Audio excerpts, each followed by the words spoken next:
Welcome back to Nutrition Fundamentals 101. In Chapter 4, titled Carbs Without Fear, Fiber, Sugar, and Smart Choices, we're going to unpack the role of carbohydrates and fiber in fueling our bodies and supporting gut health. So, whether you're a carb lover or a bit wary, get ready to discover how to make smart choices that nourish you. Let's dive in. Most people eat far more sugar and far less fiber than their body can comfortably handle, yet both are technically carbs. You grab a granola bar, a smoothie, some multigrain bread, and by afternoon you're wired, then wiped out. But what if the carb itself isn't the villain? About 90% of adults miss the daily fiber target, yet many easily hit or exceed their added sugar allowance before dinner. That mismatch doesn't just show up on lab tests. It shows up in your day. You might crush a morning workout, then feel strangely hollow by 3 p.m., standing in front of the vending machine, half hungry, half just restless. Today we're zooming out from single foods and looking at carbohydrate quality patterns, how your usual breakfast, snacks, and dinners either stack the deck towards steady energy or set you up for constant chasing. Instead of labeling everything good or bad, we'll look at how to quickly spot smart choices on labels and menus, and how small upgrades, like swapping one ingredient or adding one side, can shift a whole meal from blood sugar whiplash to smooth, reliable fuel. So how do you turn all this into something you can actually see on your plate? One useful lens is to ask, what does this carb come with? Some options show up dressed like a complete outfit, bringing protein, healthy fats, and micronutrients, while others are more like a plain white t-shirt, fine, but doing very little on its own. A bowl of lentil soup, berries over yogurt, or oats topped with nuts each delivers that more fully dressed package, especially when their labels or recipes hit the sweet spot. At least 3 grams fiber, no more than 6 grams added sugar per serving. Here's where the smart carb idea stops being abstract and starts changing what actually ends up in your cart or on your plate. Begin with what you already eat most often. For most people, that's breakfast and snacks. Instead of asking, is this low carb? Shift to, does this give me enough to work with? 2 quick clues on a label. Does it hit that 3 grams fiber and 6 grams added sugar per serving smart carb zone? Does the first ingredient name a whole food? Oats, beans, brown rice, fruit, vegetables. Not a refined starch or syrup. You don't have to overhaul everything at once. If you typically grab cereal, scan the shelf for a version with visible grains and nuts, not frosted flakes or crispy rice. If your go-to snack is crackers, look for ones where whole grain or chickpea flour appears first, then pair them with something that brings protein or fat, cheese, hummus, nut butter, to make that carb work harder for you. Meals are similar.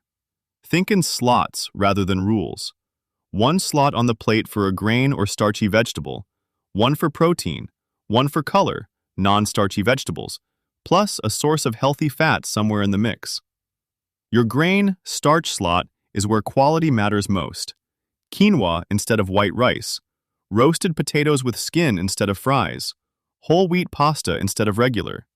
Same food type, upgraded version. Watch out for stealth sugar in health foods. Flavored yogurt, granola, bottled coffee drinks, protein bars, and plant-based milks can each carry nearly a day's worth of added sugar in what looks like a modest portion. When you see several forms of sugar in the ingredient list, cane sugar, brown rice syrup, agave, fruit juice concentrate, that's a red flag, even if the front says organic or gluten-free. Fruit and dessert can absolutely fit.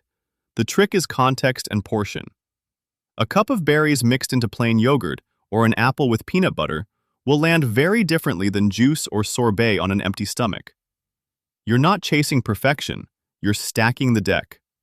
Each time you nudge a choice closer to whole, minimally processed, and fiber-rich, you're quietly shifting the default from quick hit to stays with you. And over weeks, that adds up. Think of your day like writing prescriptions for your own energy and mood.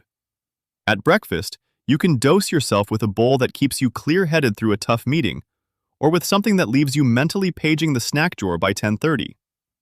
A smart carb bowl might be steel-cut oats with chia, sliced banana, and a spoon of almond butter, while the quick option is a pastry and latte combo. Same rough calories, wildly different staying power and hunger curves. Out in the real world, upgrades are often about sidekicks, not centerpieces. Grabbing takeout?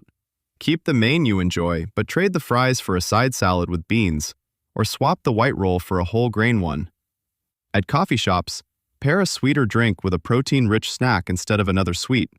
That small buffer changes how the whole thing lands. Over time, patterns matter more than isolated choices. If most meals follow your smarter carb plus something that sticks with me template, the occasional dessert or convenience food has far less impact on how you feel day to day. Supermarkets are already shifting. Breakfast aisles look more like lab benches, with net carbs, slow release, and gut health claims everywhere. Expect apps and wearables to turn your usual lunch into a kind of mini experiment, nudging you toward options that keep your mood and focus steadier. Kids' products may change fastest. School policies and parent demand can push companies to remake classics, the way playground rules slowly retired the most dangerous equipment. You don't have to chase perfection. You're learning your own settings. Notice which menus or routines leave you calm and focused, the way a well-tuned playlist keeps a drive easy instead of chaotic. As you adjust, your taste buds often follow. Foods that once seemed too plain can start to feel like relief after a day of syrupy sauces and ultra-sweet snacks. Here's your challenge this week.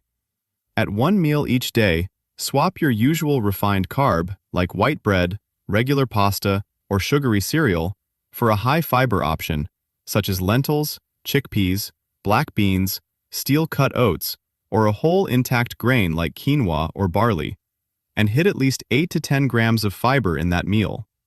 Pair that carb with a source of protein or healthy fat, like eggs, Greek yogurt, tofu, salmon, avocado, or nuts, to steady your blood sugar. Do this for 7 days in a row and jot down, right after each of those meals, how your energy and hunger feel 2 hours later, using a simple 1 to 5 scale for both. This was Owl Up, your daily step forward. To keep learning with structured courses and more insights, go to owlup.co. Until tomorrow!